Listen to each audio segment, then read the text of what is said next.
मानस से उठे विवाद के बाद जब अखिलेश ने इस विवाद में एंट्री की तो इसे शूद्र पॉलिटिक्स का नाम दिया गया और अखिलेश ने बार बार इस पर जोरदार तरीके से अपनी बात रखी और बार बार कहा कि हमारे मुख्यमंत्री जी, हमारे योगी जी जो एक संत हैं, उनसे हम चाहेंगे कि वह शूद्र क्या है, शूद्र कौन है, इस पर अपनी राय जरूर रखें।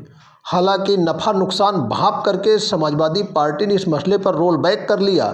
रातों रात सपा कार्यालय के सामने लगे हुए सभी पोस्टर हटा लिए गए और पिछले 2-3 दिनों से सपा के किसी छोटे बड़े नेता कार्यकर्ता ने इस विषय को नहीं छुआ, लेकिन आज विधानसभा में स्वयं योगी आदित्यनाथ ने इस विषय पर बात रखी और वह भी योगी स्टाइल में।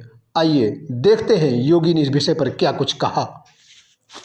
इस समय संत तुलसीदास जी के खिलाफ अभियान चला रहा है। रामचरितमानस जैसे पावन ग्रंथ को किस तरीके से नादर भाव के साथ जगह जगह करने का प्रयास कर रहा है।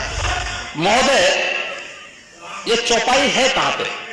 अगर आप रामचरितमानस के सुंदरकांड में जाएंगे तो सुंदरकांड में ये प्रसंग तब आता है जब भगवान राम 3 दिन तक समुद्र से लंका में जाने के लिए रास्ता मांगते हैं और रास्ता नहीं मिला। तो पहली चौपाई तो मैंने पहले बता दी थी, जब उन्होंने कहा कि भय दिन हो ही न प्रीति।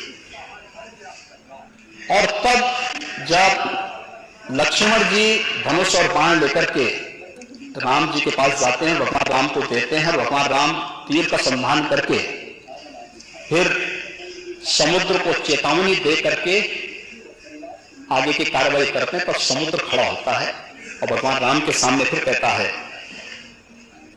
महोदय ये वही पंक्ति है, प्रभु भल कीन मोई सिख दिन ही मर जाबा पुनि तुम्हारी कीन ही ढोल गंवार सूत्र पशुवानी सकल ताड़न के अधिकारी।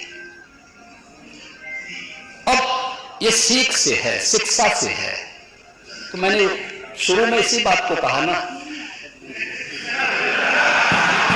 विरासत में नहीं।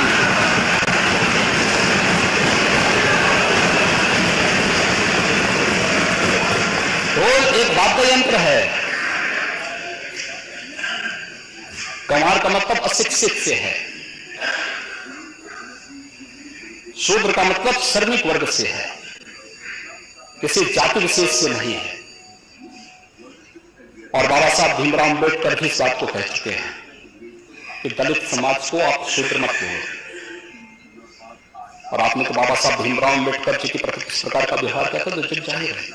उनके नाम से बनी हुई संस्थाओं के नाम बदल दिए गए, क्या कुछ नहीं किए। आपने तो घोषणा भी की थी कि हम आएंगे तो बाबा साहब भीमराव अम्बेडकर के सारे स्मारकों को हटा देंगे, टेंट हाउस खोल देंगे, वहां पर मैरिज हॉल खोल देंगे। घोषणा भी तो कर रहे थे आप। आज सामाजिक न्याय की बात करते हैं। और नारी का मतलब स्त्री से है, मातृसत्ता से है। मध्यकाल में जब यह रचा गया था उस समय महिलाओं की स्थिति क्या थी? रामचरितमानस की रचना जिस कालखंड में हुई थी उस समय महिलाओं की स्थिति क्या थी? किसी से छुपा हुआ नहीं है। बाल विवाह जैसी विकृतियां भी उसी समय पनपी थी। इसलिए पनपी थी क्योंकि जिस प्रकार की शासन सत्ता थी, जिस प्रकार की अराजकता थी, उसको ध्यान में रख करके और उसको इस रूप में लेकर के मैं वही बोलना चाहता हूं कि आखिर विरोधी दल से जुड़े हुए समाजवादी पार्टी, विरोधी दल को मैं दोषी नहीं दे सकता, सॉरी, मैं समाजवादी पार्टी से कहना चाहता हूं कि आखिर आप इसके नाम पर, जिस पर उत्तर प्रदेश को गौरव की अनुभूति होनी चाहिए कि राम की धरती है, कृष्ण की धरती है, गंगा यमुना की धरती है, संगम की धरती है, और उत्तर प्रदेश की धरती पर रामचरितमानस और वाल्मीकि रामायण जैसे पवित्र ग्रंथ रचे गए, जिस उत्तर प्रदेश वासियों को गौरव की अनुभूति होनी चाहिए। आप उस पवित्र ग्रंथ को जला करके क्या देश और दुनिया में रहने वाले 100 करोड़ हिंदुओं को अपमानित करने का काम नहीं कर रहे हैं।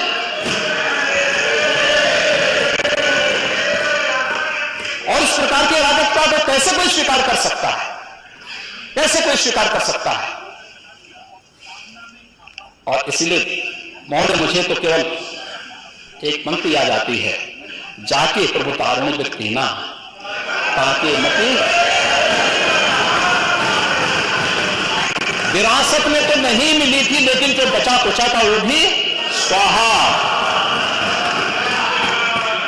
और अटल जी ने इस संबंध में बहुत अच्छी बात कही थी। वह कहा था उन्होंने, हिंदू तनमन हिंदू जीवन, रग रग हिंदू मेरा परिचय।